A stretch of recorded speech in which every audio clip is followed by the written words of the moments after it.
2024 की शुरुआत हो चुकी है और नव वर्ष पे मार्केट ऑल टाइम हाई पे है। अब ऐसे में मैक्सिमम लोगों के मन में क्या सवाल आ रहा है कि क्या करें यार, मार्केट ऑल टाइम हाई पे है, प्रॉफिट बुक कर लेते हैं, पूरा पोर्टफोलियो बेच दे क्या। या फिर कुछ लोग सोच रहे हैं यार हमारे पास तो अभी भी कैश बैठा पड़ा हुआ है, तो जैसे थोड़ी थोड़ी गिरावट आती है भर भर के पैसा इन्वेस्ट करें। तो कन्फ्यूजन हर तरफ है क्योंकि ये साल बहुत बड़ा होने वाला है। तो ऐसे में आपकी स्ट्रेटेजी क्या रहनी चाहिए, जानेंगे आज की वीडियो में।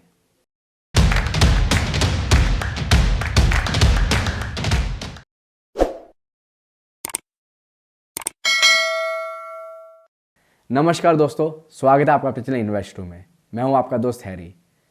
दोस्तों, आज जिस टॉपिक पे हम बात कर रहे हैं वो ये कि इन्वेस्टर्स के मन में नव वर्ष के बाद मार्केट जब ऑल टाइम हाई पे चल रहा है तो काफ़ी ज़्यादा कन्फ्यूज़न है। और कन्फ्यूज़न होना लाजमी भी है क्योंकि ये साल थोड़ा खास होने वाला है।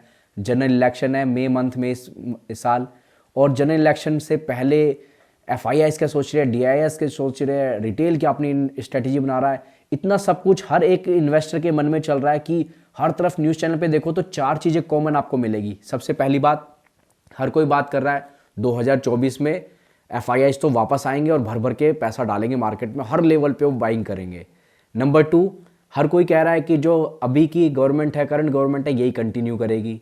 तीसरी बात, अर्निंग कह रहे हैं कि भारत की अर्निंग जितनी भी कंपनियां इंडिया की, मोस्ट ऑफ द कंपनीज के रिजल्ट काफ़ी अच्छे आने वाले हैं 2024 में। और एक और बात बहुत कॉमन है, किसी भी बिजनेस चैनल पर अगर आप जाके देखेंगे तो वो बोल रहा है कि लार्ज कैप, आप लार्ज कैप में शिफ्ट हो जाओ, स्मॉल कैप मिड कैप बहुत भाग चुकी है, अब शिफ्ट हो जाओ, लार्ज कैप में ज़्यादा फ्लो आएगा, अगर FIIs का पैसा आएगा तो वो भी लार्ज कैप में आएगा। तो ये चार थीम तो सबको पता है कि हर कोई, हर बिजनेस चैनल पे हर एक्सपर्ट इन्हीं चार थीमों के आसपास ही बात आपको करता दिखेगा। तो अब ऐसे में कन्फ्यूज़न हमारी हो जाती है कि यार मैंने तो पोर्टफोलियो अपना बना रखा है, इसमें मुझे क्या करूं, बिकवाली कर दूं, मेरे पास तो स्मॉल कैप ज़्यादा है या मिड कैप ज़्यादा है, तो मैं शिफ्ट कर जाऊं क्या, क्योंकि सब बोल रहे कि लार्ज कैप में पैसा बनेगा। तो ये कुछ जो कन्फ्यूज़न होती है ना, इन्वेस्टर को परेशान कर देती है। तो ऐसे में मैंने तो अपने 12-13 साल के एक्सपीरियंस से ये सीखा है कि इस टाइम पे सबसे जो बेस्ट स्ट्रेटेजी रहती है वो रहती है डू नथिंग, यानी कि कुछ मत करो। मार्केट में अगर आप ज़्यादा होशियार बनोगे तो मार्केट आपसे ज़्यादा होशियार बन जाएगा। अभी एक बहुत बड़े एनालिस्ट का इंटरव्यू में सुन रहा था तो उन्होंने बहुत बढ़िया बात करी। उन्होंने बोला कि अगर किसी XYZ पर्सन ने फरवरी 2020 में जब कोविड आया था उस टाइम ये प्रेडिक्ट कर दिया होता कि मार्केट अगले महीने क्रैश करने वाला है, और ये प्रेडिक्शन के बाद अगर उसने अपना सारा पोर्टफोलियो बेच दिया होता तो सोचो एक महीने में वो दुनिया का सबसे समझदार आदमी दिखता कि इस बंदे ने एक महीने पहले ही प्रेडिक्ट कर दिया कि मार्केट में हैवी करेक्शन आएगी और अपना पूरा पोर्टफोलियो बेच दिया। लेकिन एक महीने के लिए तो सब उसकी वाहवाही करते कि भाई इसने प्रेडिक्ट किया है। उसके बाद क्या हुआ, उसके बाद जैसे ही मार्केट ने रिवर्सल लिया, अगले 2-3 महीनों में ही मार्केट ने अपनी जो 30-40% की करेक्शन थी उससे रिकवरी दिखा दी। और वो इन्वेस्टर जिसने एक महीने पहले प्रेडिक्ट किया था उसका कभी दम नहीं होता, वो क्या बोलता, ये तो फेक रैली है, मनी प्रिंटिंग हो रहा है इसलिए रैली कर रहा है। और मार्केट ने एक तरफा 2020 से, और अगर हम 23 अब 24 की शुरुआत तक की बात करेंगे तो बीच में कुछ 12 महीने का पीरियड ऐसा था 2022 का कि थोड़ा सा मार्केट अप एंड डाउन दिखाया। अदरवाइज पिछले 3-4 साल से, कोविड से अब तक, कोविड के क्रैश से अब तक मार्केट एक तरफा रैली दिखाया। और वो उस बंदे ने जो एक महीने पहले प्रेडिक्ट किया था मार्केट क्रैश होने से पहले, वो दोबारा हिम्मत नहीं कर पाता कि मार्केट में एंटर करने का। तो यानी कि मार्केट को टाइम करना कि अब तो ऑल टाइम हाई पे है, यहाँ से सब बेच दो और मार्केट जब करेक्ट करेगा वापस एंटर कर जाऊंगा, तो मार्केट री एंटर का मौका नहीं देता। तो ऐसे में जितने भी बड़े बड़े पंडितों की बात अगर आप सुन रहे हैं कि मार्केट ऑल टाइम हाई पे है बेच दो, तो सबसे पहला आपको काम क्या करना है कि डू नथिंग, कुछ भी नहीं करना। वो बेस्ट स्ट्रेटेजी है। शांति से अगर बैठे रहो, नया पैसा नहीं मार्केट में डाल सकते हो तो एटलीस्ट पुराना पैसा मत बेचो।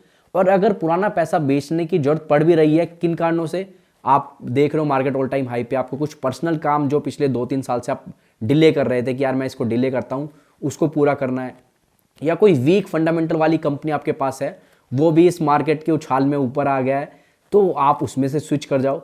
लेकिन अगर जो आपके फंडामेंटली स्ट्रॉन्ग स्टॉक्स आपने रखे हुए हैं और उसमें अगर आप कंटिन्यू रिजल्ट्स को फॉलो कर रहे हैं तो फिर बेचने का कोई रीज़न बनता नहीं है, क्योंकि अगर आप उनमें बेचने की बात करोगे तो फिर री एंट्री बड़ी मुश्किल हो जाएगी और ये मार्केट कितना रैली दिखा सकता है उसका आइडिया लगाना बड़ा मुश्किल है।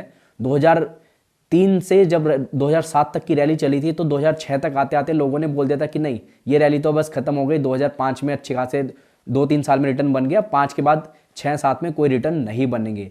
लेकिन एक्चुअल में ऐसा नहीं हुआ था, रैली 7 तक कंटिन्यू हुई थी। फिर 2008 में जो फाइनेंशियल क्राइसिस ग्लोबल लेवल पे आया था, उसकी वजह से इंडिया में भी करेक्शन आया था। अदरवाइज वो रैली काफ़ी ज़्यादा 4-5 साल तक सस्टेन करी थी। तो इसलिए इमीडिएटली सिर्फ इसलिए मार्केट में सेलिंग कर दो क्योंकि मार्केट ऑल टाइम हाई पे है, ये कोई रीज़न नहीं होता।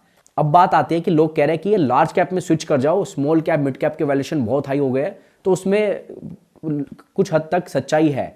अभी भी अगर आप large cap private sector bank देखोगे तो वो उनकी P multiple wise, return wise उन्होंने कुछ ज़्यादा किया नहीं है, वैल्यूएशन सस्ते लगते हैं। लेकिन ये कहना भी बिल्कुल गलत होगा कि सारे ही मिड कैप, सारे ही स्मॉल कैप बहुत महंगे हो गए, ऐसा नहीं है। अभी लेटेस्ट 1-2 दिन पहले भी एक स्मॉल कैप कंपनी जो मेरी नज़र में थी, 10,000 करोड़ से नीचे का मार्केट कैप था, उसमें मेरी थोड़ी बहुत होल्डिंग थी और मार्केट में जब उसमें अच्छी खासी 15-20% की ऊपर से उसने करेक्शन दिखाई तो मैंने उसमें अपनी क्वांटिटी और ऐड करी है। अब उसका पी मल्टीपल चल रहा है 52 का, 52 का पी मल्टीपल चल रहा है और उसमें मैंने थोड़ी बहुत और बाइंग करी है, ये एक्सपेक्ट करके कि हो सकता है कि आगे और करेक्शन मार्केट में आए और मेरे को और मौका मिले। स्मॉल कैप कंपनी में जब हर कोई कह रहा है कि स्विच कर जाओ लार्ज कैप में, और मैं अभी भी स्मॉल कैप में इन्वेस्ट कर रहा हूं। क्यों? क्योंकि मुझे क्लियर दिख रहा है कि इस इंडस्ट्री में 2 ही लिस्टेड प्लेयर है। एक लिस्टेड प्लेयर ऑलरेडी ये ताक में कि कैसे उसका जो प्रोमोटर उसमें हिस्सेदारी बेचने वाला है अपनी, उसकी अटकलें चल रही है।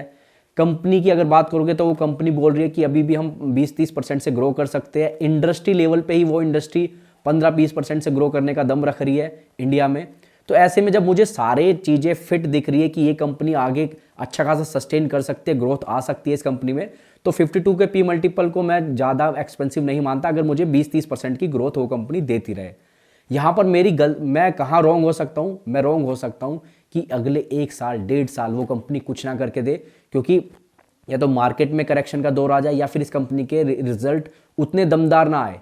लेकिन अगर सस्टेनेबल ग्रोथ बिजनेस में मुझे दिख रही है अगले 5-10 साल की, तो फिर मेरे अगले 5 साल भी अगर मैं स्टॉक को होल्ड करता हूं तो मेरे गलत जाने के चांस बहुत कम हो जाते हैं, भले ही मैं उसको 52 के पी मल्टीपल पे खरीद रहा हूं। किसी स्टॉक को सिलेक्ट करते वक्त खाली पी मल्टीपल देख के हम ये बोल दें ये स्टॉक महंगा है, ये स्टॉक सस्ता है, ऐसा नहीं होता। पी मल्टीपल सिर्फ एक फैक्टर है किसी स्टॉक को जज करने का, और भी काफ़ी फैक्टर होते हैं जिसके बेस पे आप ये जज करते हो कि कंपनी महंगी है या फिर सस्ती है।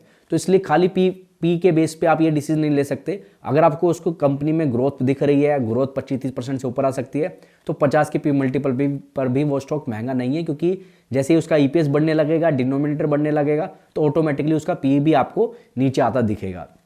तो ये तो बात हुई इसकी कि जो लोग कह रहे हैं कि लार्ज कैप में शिफ्ट हो जाओ, स्मॉल कैप, मिड कैप, तो वो डिपेंड करता है कि आपके पास कौन से कंपनियां वो अननेसेसरी भाग गई या उसमें आपको अभी भी ग्रोथ प्रोस्पेक्ट दिखता है।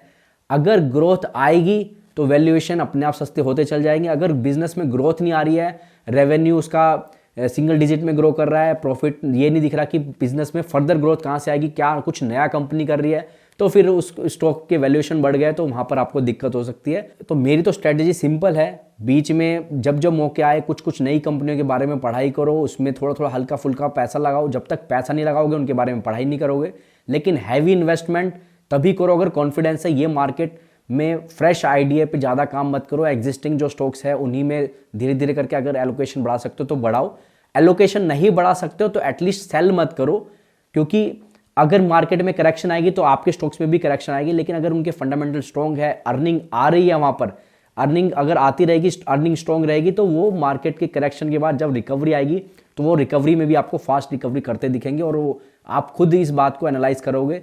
सिर्फ किसी के कहने पे कि ये बेच दो, स्मॉल कैप बेच दो, मिड कैप बेच दो, ऐसा मत करो। अपने पोर्टफोलियो का डिसीजन खुद लो, अपने पोर्टफोलियो के खुद ओनर बनो और उसके बेस पे डिसीजन लो। हम बड़े बड़े एनालिस्ट को सुनते हैं, हम बड़े बड़े एक्सपर्ट को सुनते हैं, तो उनसे ये नहीं है कि हर किसी एक्सपर्ट की अगर आपने राय सुनना शुरू कर दिया, हर किसी यूट्यूबर ने जो कोई स्टॉक बताया ये खरीद लो, वो बेच दो, ये ऐसे करना शुरू कर दिया तो आप भिंडी बाजार हो जाएगा आपका पोर्टफोलियो। तो वैसा मत करो।